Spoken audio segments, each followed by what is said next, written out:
falar sobre Burrhus Frederic Skinner, B.F. Skinner. Então, já vai deixando seu like e vamos juntos aprender um pouquinho sobre esse grande psicólogo, considerado por muito o psicólogo mais notável do século XX. Bom, Skinner nasceu no estado da Pensilvânia, nos Estados Unidos, em 1904, início do século XX. E inicialmente ele queria ser escritor. Tanto é que aos 22 anos ele entrou na Universidade de Hamilton para estudar literatura. Isso depois se concretizou quando ele escreveu mais de 180 artigos e mais de 20 livros sobre psicologia, dentre os quais o principal é a análise do comportamento humano. Inicialmente, Skinner era uma criança muito engenhosa, que gostava de inventar coisas com seus amigos. Os seus pais eram pessoas que incentivavam muito o estudo, que Skinner se desenvolvesse intelectualmente. O pai dele era advogado e a mãe era dona de casa. E Skinner nasce nos Estados Unidos, nesse ambiente extremamente conturbado, que é um período ali em que os Estados Unidos vão se envolver com as grandes guerras e tudo mais. E ele consegue permanecer por muito tempo nos Estados Unidos, ele não vai à guerra e vai estudando sobre literatura, sobre comportamento, até que ele se depara com as obras de Ivan Pavlov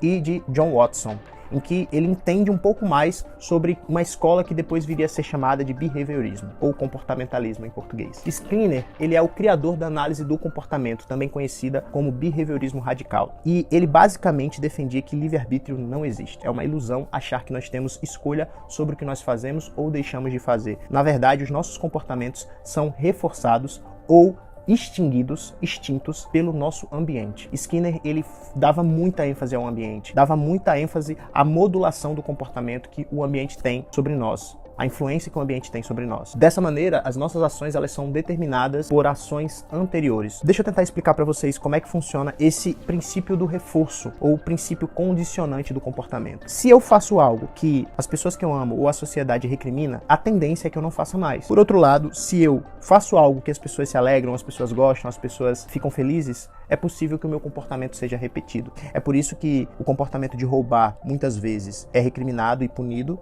e a maioria das pessoas não furtam, e comportamentos como generosidade são reforçados e geram uma maior probabilidade de serem repetidos quando as pessoas estão entre outras. Então, quando uma pessoa está te observando, é muito mais possível, é muito mais provável que você exerça da sua generosidade do que quando você está sozinho. Então, Skinner desenvolve a teoria do condicionamento operante, também conhecida como condicionamento instrumental. E lembra que eu falei que quando ele era criança ele gostava muito de fazer engenhocas? Pois é, ele inventou um experimento em que ele colocou um rato numa câmara. Ele chamou Câmara do Condicionamento Operante, também conhecida como Caixa de Skinner. Se você que está me assistindo é psicólogo ou psicóloga já formada, ou estudante de psicologia, é muito possível que você já tenha conhecido essa caixa, essa câmara. E no meu caso, que eu estudei na UFPB, eu não sei como são as outras universidades, mas na UFPB, no primeiro período a gente se depara com esse experimento. A gente é levado a um ambiente em que nós ganhamos um ratinho e a nossa função é treinar o rato a receber água, que é a ideia da câmara do condicionamento operante. Funciona basicamente da seguinte maneira: o experimentador, o cientista, reforça o rato a receber água sempre que ele bate numa barrinha. Então, se ele bate na barrinha, a gente, manualmente, dá água para ele. E aí a tendência é que ele vá batendo mais vezes. Por outro lado, se ele bate na barrinha e a gente não reforça o comportamento de dar água para ele, a tendência é que o comportamento de bater na barrinha seja extinto, ele pare de bater. As teorias de Skinner serviram demais para diversas escolas da teoria da aprendizagem, de modo que hoje a maioria das escolas utilizam as ideias do condicionamento com seus alunos. É importante ressaltar também que Skinner era um opositor ferrenho daquilo que ele chamava de psicologia mentalista, especificamente da psicanálise. Ele dizia que a psicanálise ela não tinha como se comprovar experimentalmente, cientificamente, e ele era extremamente crítico das ideias de Freud. E muitas pessoas vão criticar Skinner, né, os opositores de Skinner, os críticos dele, vão dizer que ele tinha uma visão muito robótica, muito mecanicista do comportamento humano. Para ele tudo era comportamento. E alguns vão dizer que a visão dele era até antifisiológica, porque ele meio que descartava, segundo os críticos, claro, os aspectos e as influências da fisiologia na execução dos comportamentos. As pessoas que são mais voltadas às teorias psicanalíticas vão dizer que a teoria behaviorista, ou o behaviorismo radical de Skinner, é mais um adestramento do que qualquer outra coisa, porque ensina como controlar os seres humanos através de punição ou reforços. Mas em meio a tantos embates filosóficos, embates que até fogem às vezes do campo da psicologia, não há como negar que B.F. Skinner, ao lado de John Watson e Ivan Pavlov, são os pais do que nós conhecemos como behaviorismo moderno, e que a escola de pensamento behaviorista afeta muito a nossa sociedade hoje, seja na educação, como nós já falamos, na criação de filhos, ou mesmo no marketing. E na psicologia do consumidor. Uma outra área também muito influenciada é a área das vendas. O conceito de participação nos lucros ou de vendas por comissão foi inspirado no comportamentalismo, visto que é uma ideia que bebe basicamente do princípio que quanto mais reforçado um comportamento for, mais ele se repetirá. Logo, se você estuda muito e faz uma boa prova, você tira um 10. Seria um reforço para o seu comportamento, se repetir de estudar muito. Se você vende bastante, você ganha mais comissão. Seria um reforço para o comportamento de vender mais. As ideias de Skinner são extremamente influenciadoras da nossa sociedade atual e é importante nós aprendermos um pouco sobre ele e sobre a sua obra.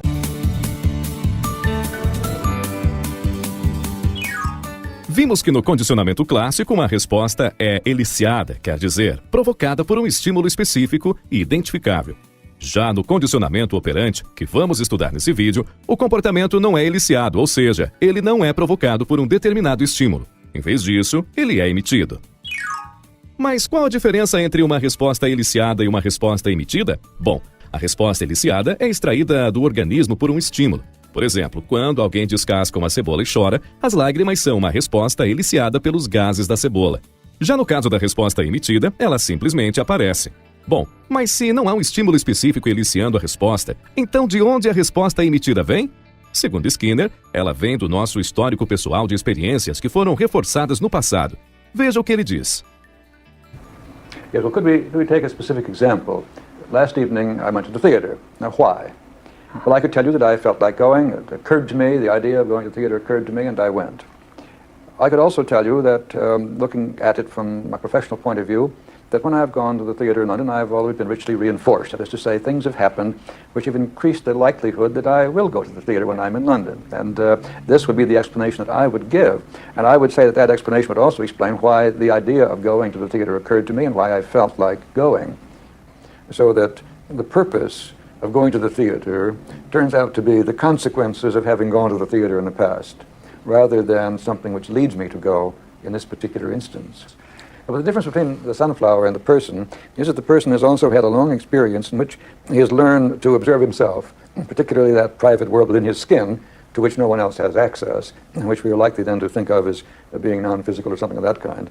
But we have all learned from childhood to tell people what we are feeling, and what we are feeling is, I suppose, always a state of our body, or what we intend to do, or what we're going to do.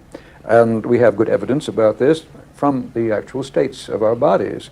And by reporting on our purpose, we seem to indicate a prior purpose, but what we report on is a disposition to act, which again is the product of an earlier set of consequences. So that we do not act because of a felt purpose, we act and beforehand feel a purpose, both for the same reasons, which are to be found in the past history. This is impossible for the sunflower. It has not learned to observe itself or to report on what it is doing. It has no capacity for analyzing its behavior, but we have. I think actually, by the experimental analysis of the role of the environment, we are discovering new kinds of self-observation, new kinds of self-knowledge. I think the thing the point where we differ is that you, I believe, want to give some kinds of dimensions to these purposes, intentions, and so on that I want to avoid. When I say the idea of going to the theater occurred to me, what I should say, I believe, is that the behavior of going to the theater occurred to me. And well, I went.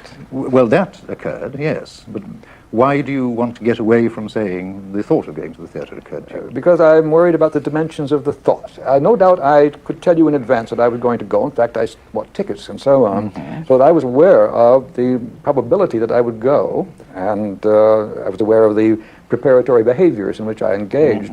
But I want those to remain behavior, or at least visible states of probabilities of behavior, which I can, being an introspective person, report. But I'm not reporting something in a different world, a mentalistic world. A chave do condicionamento operante é o reforçamento imediato da resposta, ou seja, o organismo primeiro faz algo, então essa ação, que também é chamada de resposta, é reforçada pelo ambiente, o que aumenta as chances de a mesma resposta ser emitida no futuro em um contexto semelhante. Esse tipo de condicionamento é chamado de condicionamento operante, porque o organismo opera sobre o ambiente para produzir um resultado específico. Mas note que esse reforçamento não causa o comportamento, ele aumenta a probabilidade de o comportamento se repetir no futuro. Modelagem é um processo no qual comportamentos complexos se formam a partir de comportamentos mais simples, graças ao processo de reforçamento sucessivo. Veja só.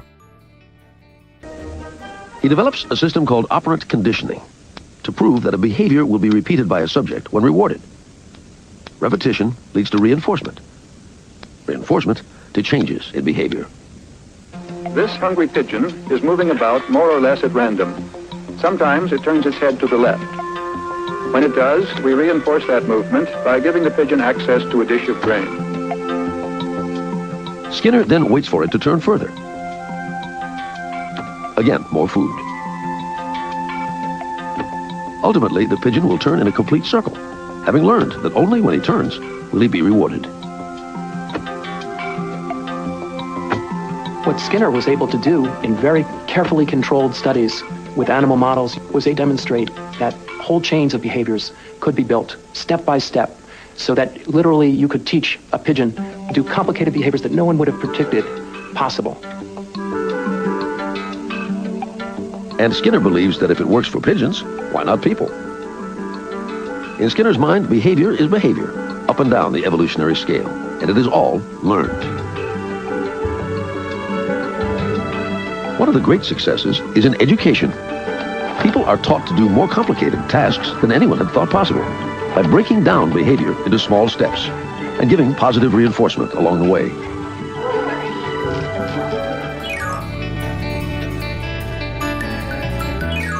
No exemplo do pombo, e em todos os casos de condicionamento operante, 3 condições estão presentes: o antecedente, o comportamento e a consequência.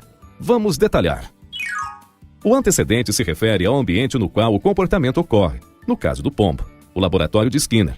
Já o comportamento é justamente o ato de girar realizado pelo pombo.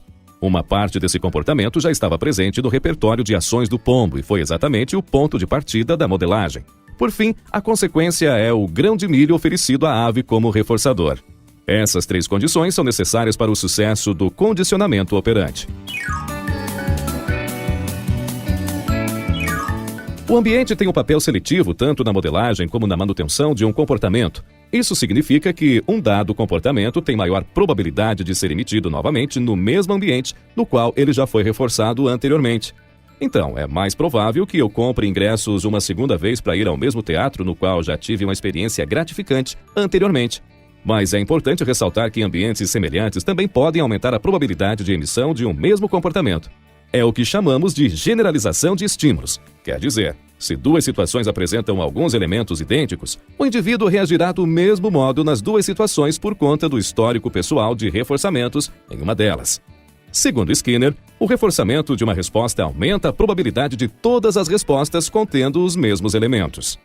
Um pouquinho da história do behaviorismo. O behaviorismo nasceu lá no início do século XX e para muitos o pai do behaviorismo é o norte-americano Watson. Ele lançou um manifesto A Psicologia como o Behaviorista Vê e foi se aprofundando cada vez mais no comportamento humano. E logo depois disso o Watson lançou o livro Behavior. E basicamente para o Watson, no pensamento do Watson, a partir do momento que o sujeito percebe o ambiente onde ele está inserido, ele consegue manipular e mudar o comportamento dele. Mas afinal, o que é o behaviorismo? Você já deve ter visto inúmeras faculdades de psicologia estudam a análise do comportamento, muitos psicólogos se tornam analistas do comportamento ou atendem através das raízes do behaviorismo. E para entendermos um pouco mais o que é o behaviorismo, vamos destrinchar a palavra, onde behavior vem lá do inglês, comportamento. Ismo vem do latim fenômeno, ou seja, fenômeno do comportamento, que basicamente é o behaviorismo, estudar o ser humano, estudar o sujeito a partir do seu comportamento, a partir do que ele externaliza. E dessa forma, o principal objetivo do behaviorismo é analisar o comportamento, o objetivo do comportamento.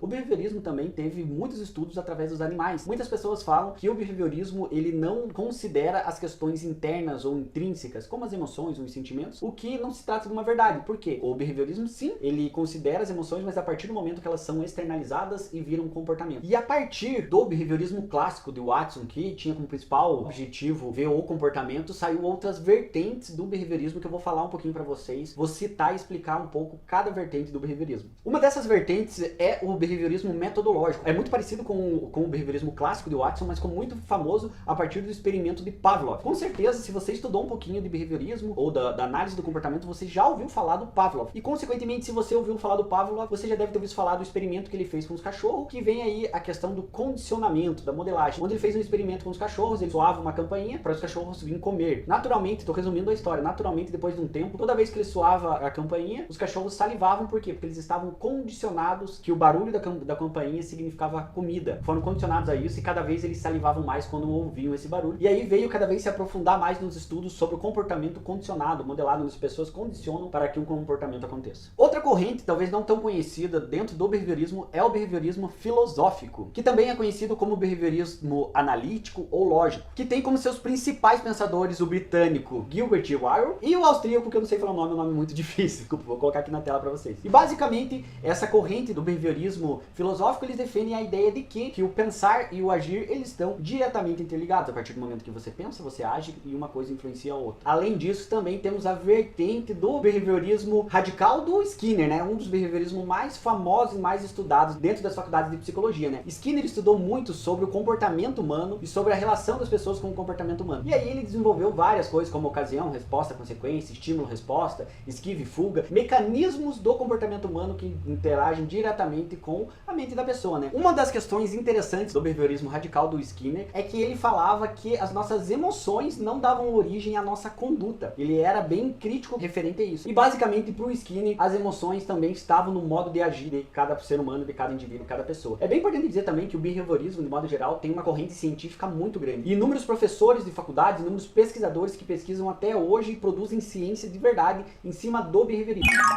Skinner é o fundador do behaviorismo radical, a filosofia que dá sustentação à ciência da análise do comportamento.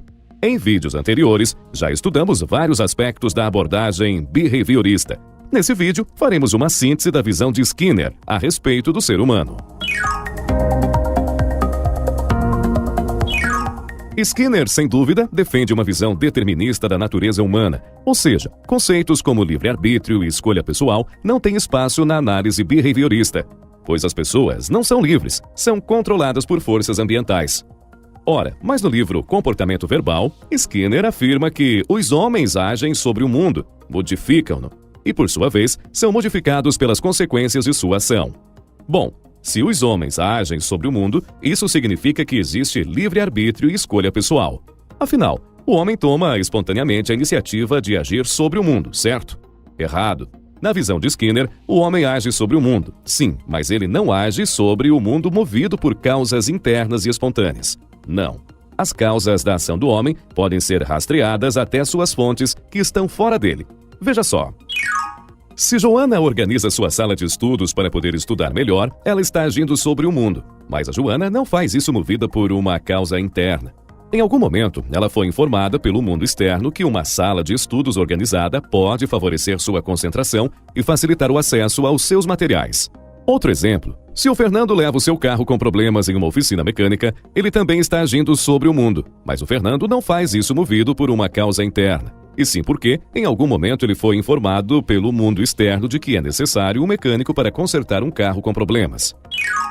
Quando as pessoas controlam suas próprias vidas, elas o fazem porque foram instruídas a interferir no ambiente externo para que, de alguma forma, essa interferência traga resultados concretos e satisfatórios. Nós nos instruímos pelo contato com pessoas mais experientes, pelo estudo e pela experiência de vida que tende a reforçar os comportamentos que trazem melhores resultados. O comportamento humano é extremamente complexo, mas ele funciona de acordo com determinadas leis. Até meados do século XIX, muitas pessoas acreditavam que vermes surgiam espontaneamente nos corpos dos animais mortos, num processo de geração espontânea. Obviamente, essa explicação não correspondia à realidade. As larvas não surgem espontaneamente, elas surgem dos ovos deixados pelas moscas. Na visão de Skinner, a geração espontânea das larvas era uma explicação tão fictícia quanto é hoje a explicação da geração espontânea do comportamento. O comportamento casual ou aleatório pode parecer resultado de livre escolha, mas não é. Ele é resultado de variáveis ambientais e genéticas. As pessoas não são autônomos, a ilusão de autonomia persiste devido ao entendimento incompleto a respeito da história de vida das pessoas. Então, Se eu vejo a Joana organizando sua sala de estudos, eu posso achar que isso é um comportamento autônomo e espontâneo, se eu ignorar que foi o Cláudio quem lhe deu essa dica na semana passada. Note que quando as pessoas falham em entender um comportamento, elas o atribuem a algum conceito interno, como o livre-arbítrio, valores ou motivações. Vale a pena ressaltar que Skinner aceita que as pessoas são capazes de refletir sobre seus próprios comportamentos, mas ele também afirma que essa capacidade de reflexão é um comportamento que está submetido às mesmas leis que os demais, não ao livre-arbítrio, e que tal comportamento pode ser observado e estudado como qualquer outro. Apesar de Skinner ter uma visão determinista da natureza humana, ele é bastante otimista.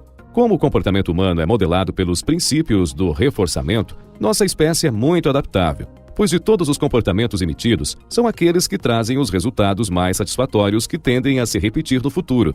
Então as pessoas aprendem a viver de forma mais harmônica com o seu ambiente. Skinner sonha com uma sociedade idealizada na qual as pessoas se comportariam da forma mais amorosa, democrática, independente e benéfica. Evidentemente, Skinner sabe que as pessoas não são assim por natureza, mas ele também sabe que as pessoas não são naturalmente más. Dentro dos limites estabelecidos pela hereditariedade, as pessoas não são boas nem más, elas são flexíveis em sua adaptação ao ambiente. Se uma pessoa geralmente se comporta de modo altruísta, ou seja, em benefício dos outros, isso significa que esse comportamento foi reforçado previamente. Da mesma forma, se uma pessoa se comporta de maneira covarde, isso significa que os benefícios da covardia superam as consequências aversivas. Então, as pessoas podem ser ensinadas a alterar as variáveis ambientais de modo que o ambiente favoreça a ocorrência dos comportamentos mais desejáveis. Os comportamentos, segundo Skinner, são causados pela história de reforçamentos vividos por cada pessoa, assim como pela genética da espécie e pela evolução da cultura. Mesmo os comportamentos encobertos, ou seja, aqueles que não podemos ver, como os pensamentos e as emoções, são determinados por esses fatores. Nenhum comportamento surge espontaneamente. A genética, na visão de Skinner, desempenha um papel importante no desenvolvimento da personalidade, mas ele sustenta que essa personalidade é fortemente moldada pelo ambiente, particularmente o ambiente social. Ou seja, como espécie, os seres humanos desenvolveram as formas de comportamento atuais devido aos fatores ambientais que selecionaram tais formas de agir como as mais satisfatórias. E no ambiente em que vivemos hoje, que inclui estrutura familiar, experiências vividas com parentes e amigos, sistemas educacionais, organização governamental e por aí vai, todas essas forças sociais desempenham um papel extremamente importante no desenvolvimento da personalidade humana. Então, tais forças não devem ser deixadas ao acaso. A personalidade ideal, na visão de Skinner, é a mesma idealizada por Carl Rogers e Abraham Maslow, quer dizer, uma personalidade confiável, compreensiva, calorosa e empática. De toda forma, para Skinner, os meios que favorecem o desenvolvimento desse tipo de personalidade não devem ser deixados ao acaso. Eles devem ser especificamente planejados e incorporados às estruturas sociais. O experimento do Skinner, ele consistia em colocar um rato numa caixa fechada com uma alavanca, né? Se você tiver no celular, você pode abrir a tela toda aí, que eu acho que fica melhor. Então, uma alavanca tem aqui e aqui não tem alimentos nessa caixa, né? E o que é que acontece? Depois de fazer uma série de movimentos aleatórios, o rato fica aqui sem saber meio o que é que ele está fazendo. O animal, ele percebe que se ele apertar na alavanca, sai comida ou sai água aqui, né? Então, explicando aqui melhor, da seguinte forma, você colocaria um rato, que foi o que o Skinner fez, ele preparou essa caixa daqui. Esse chão aqui, ele é um gerador de corrente elétrica. Eu vou explicar por quê, tá? Aqui nós temos um alto-falante, aqui nós temos luzes, né, sinalizadoras. Aqui nós temos uma alavanca, que o rato não sabe do que se trata, obviamente. Aqui a gente tem um dispensador de comida, né? Aqui sai comida e aqui teria, no caso, um pedaço de comida aqui. Tá um pouco borrada a foto, mas só para você entender. Isso aqui é uma grade elétrica, tá? E o que é que acontece? O rato fica por aqui sem saber o que fazer e você vai fazendo o seguinte. Quando o rato se aproxima dessa alavanca, você começa a soltar as comidas, certo? O experimento, você consegue fazer dessa forma. Você começa a soltar as comidas só pelo fato do rato se aproximar da alavanca, né? Quando ele se aproxima da alavanca, aperta essa luz verde, na verdade, aqui, ela acende e a comida, ela sai. Depois de um tempo, não é o fato do rato se aproximar. Ele vai perceber que se ele se aproximar, não sai mais a comida. Então ele vai ficar procurando por aqui o que é que ele faz, e aí vai chegar um momento que ele vai conseguir apertar essa alavanca. Quando ele aperta a alavanca, começa a sair comida. Então, depois que ele repete esse movimento diversas vezes, ele já começa a ficar condicionado de que toda vez que ele tiver com fome ou com sede, é só ele ir lá apertar e vai sair a comida. Ele aperta de novo e sai a comida até ele saciar a fome dele. Toda vez que ele aperta, tem um determinado som característico que sai aqui e a luzinha verde acende. E por que essa grade elétrica aqui? Porque, na verdade, o Skinner, ele fazia experimentos, né, de reforço positivo e reforço negativo. Então você pode fazer o reforço negativo aqui de várias formas. Por exemplo, se o rato se afastar daqui da alavanca, você pode dar um choque nele, né? Ou então se ele for tentar pegar a comida aqui sem necessariamente apertar a alavanca, você pode também dar um choque nele. Então o que aconteceria é que ele perceberia que toda vez que ele se aproximasse dessa área daqui, onde sai a comida sem apertar a alavanca, vai tomar um choque, né? Um choque pequeno, mas é um choque incômodo. Então essa questão do reforço negativo acontecia através do choque e o reforço positivo acontecia justamente com a comida, né? Ele ganhando a comida depois que ele aperta a alavanca. E o Skinner fez esse experimento que foi determinante aí. Na verdade, esse experimento trouxe desdobramentos em todas as áreas da nossa vida. A gente tem reforço positivo para tudo, né? Inclusive quando a gente ganha dinheiro, por exemplo, um filho que tira uma nota boa que ganha uma mesada. Isso é um reforço positivo, né? Então o resultado disso aqui é que o Skinner descobriu o poder do reforço positivo e do reforço negativo.